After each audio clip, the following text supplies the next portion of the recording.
There are systems built not to govern people, but to break them. They hunt bodies, they discipline minds, and they hope eventually to tame the soul. The Soviet system was one of them. It believed that if you surrounded a person with fear long enough, obedience would begin to feel natural. But Ukrainian literature tells a different story. Again and again it returns to people who refused to be broken, people who escaped not only prisons but the idea that the state had the right to own them. Today's episode is about a novel that looks like an adventure story but is really a meditation on freedom. A story of a man hunted by an empire who discovers that true freedom begins with a decision. This is Ukraine Between the Lines, and this is Ivan Bahrianyi, The Hunters and the Hunted.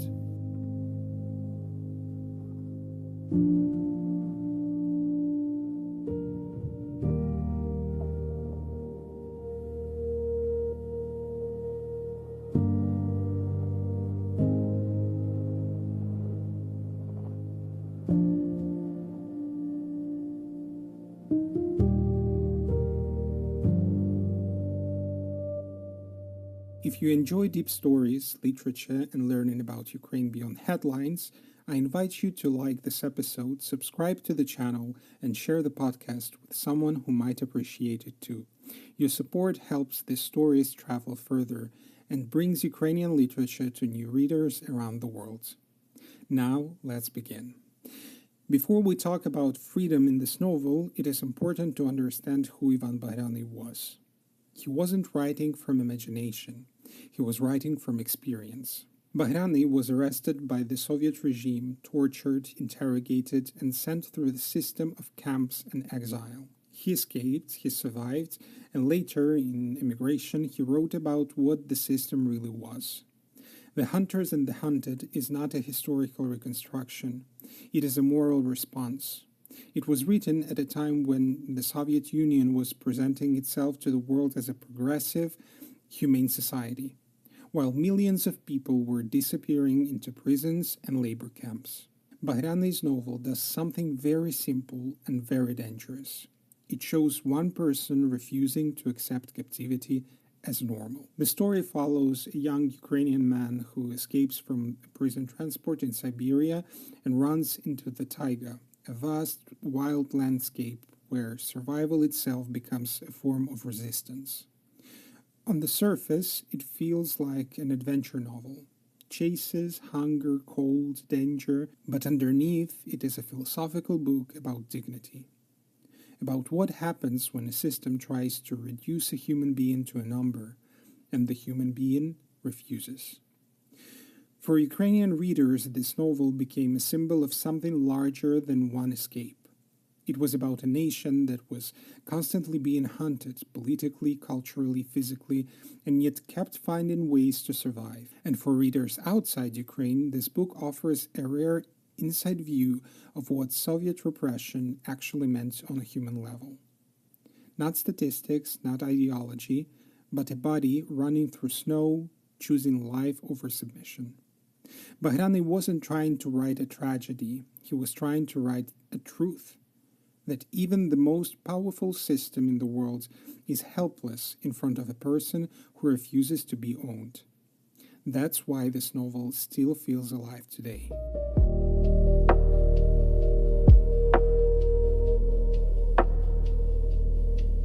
The novel opens in motion. A prison transport is moving through Siberia, carrying people the state has already decided to erase. Among them is a young Ukrainian man. He understands something very simple. If he stays, he will disappear. So he runs. Not in a heroic way, not with certainty. He runs because staying means death. And suddenly the world becomes enormous. The taiga stretches endlessly. Forests, rivers, snow, silence. Nature is dangerous, but honest. It doesn't lie. It doesn't pretend to be humane while killing you slowly. As he moves deeper into this wild space, survival becomes his only language. Hunger, cold, exhaustion, fear. But something else appears too. Clarity. For the first time, he is making choices for himself. Eventually, he stumbles into a small community of Ukrainian settlers. families who were once forced into exile but built a life in the middle of Siberia. They hunt, they farm, they speak Ukrainian, they keep their customs alive. It's here that the novel slows down. The chase fades into everyday life, and what we see is something powerful. Even in exile, people create home. Even under oppression, identity survives. The protagonist is no longer just running away.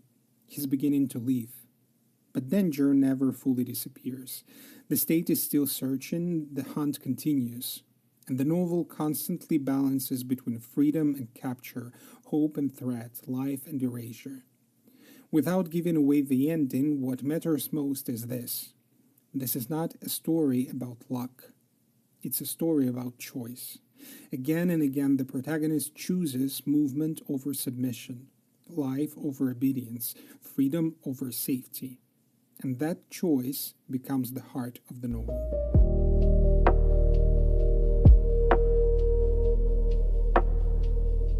What makes The Hunters and the Hunted so powerful is that freedom in this novel is never just a physical escape. The protagonist doesn't become free the moment he breaks away from the prison transport.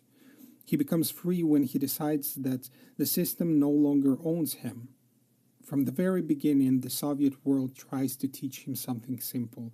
Survival means obedience. If you follow orders, you might live longer. If you submit, you might suffer less. Bahrianyi rejects this logic completely. In his novel, survival without dignity is not survival at all. Running into the taiga is dangerous. Staying in the system is certain death, physical or spiritual. And again, the protagonist chooses risk over submission. This is where the novel stops being an adventure story and becomes a philosophy of freedom. Freedom here is not comfort, it is responsibility. Every step in the forest is a decision. Every breath in the cold is earned. But for the first time, those decisions belong to him. The empire offers him a cage with food and rules. Nature offers him danger, but honesty. And he chooses honesty. There is something deeply Ukrainian in this vision of freedom. For centuries, Ukrainians lived inside systems that promised quote-unquote order in exchange for silence. Empires offered protection if you agreed not to be yourself. And again, Ukrainian culture answered, freedom is worth the risk. Even when it hurts, even when it costs everything. Bahrianyi shows that captivity doesn't begin with chains. It begins when fear teaches you to accept injustice as normal. And freedom begins long before escape. It begins with refusal. The refusal to become small, the refusal to disappear quietly, the refusal to let a system define your worth. In this novel, the forest is not just a landscape.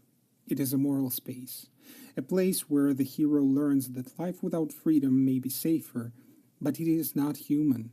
That is why every page feels like a choice being made, not between life and death, but between dignity and erasure.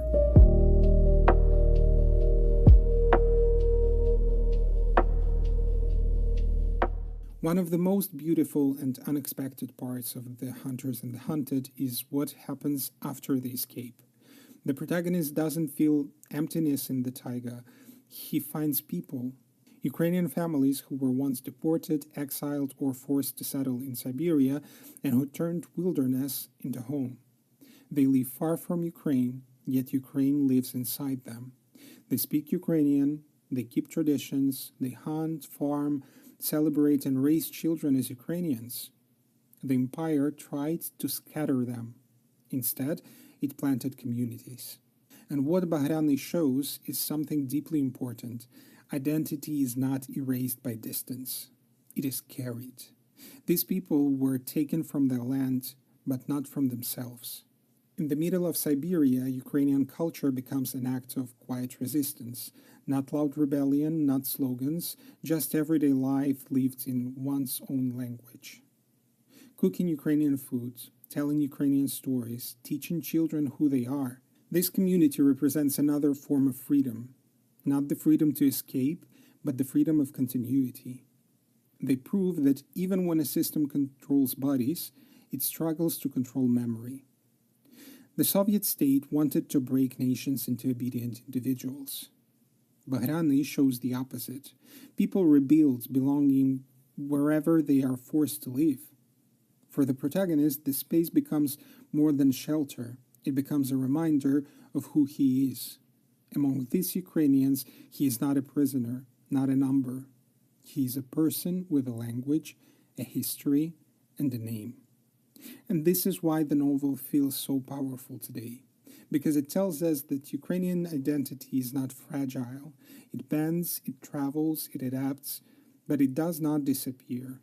Even in exile, even under oppression, even in the farthest forest of an empire.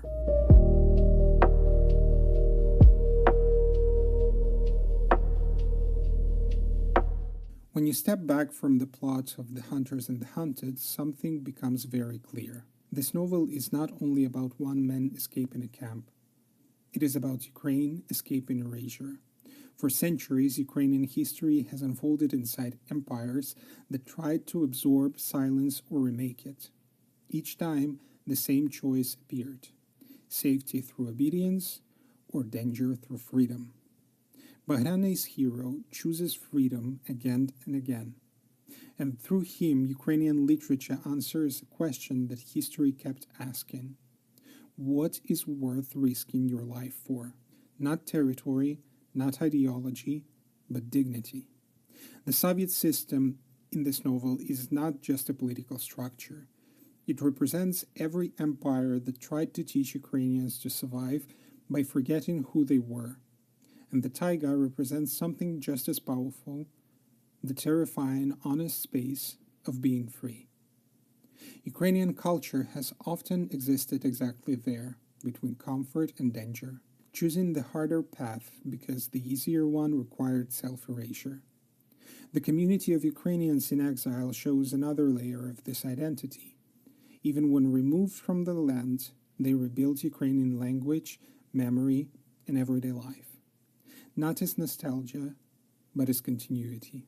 This is why modern Ukraine reacts so fiercely to any attempt at domination, because the historical memory of being hunted is still alive, and so is the memory of refusing to submit. The Hunters and the Hunted reminds us that Ukrainian resistance did not begin in the 21st century. It has been woven into culture for generations. Not always as revolution, often as endurance, as escape, as survival with dignity. Between the lines of Bahrianyi's novel, we read a national story. A people who were chased across history, but never domesticated. A culture that learned to live in danger rather than die in comfort. This is Ukraine between the lines. Not fearless, but unbreakable.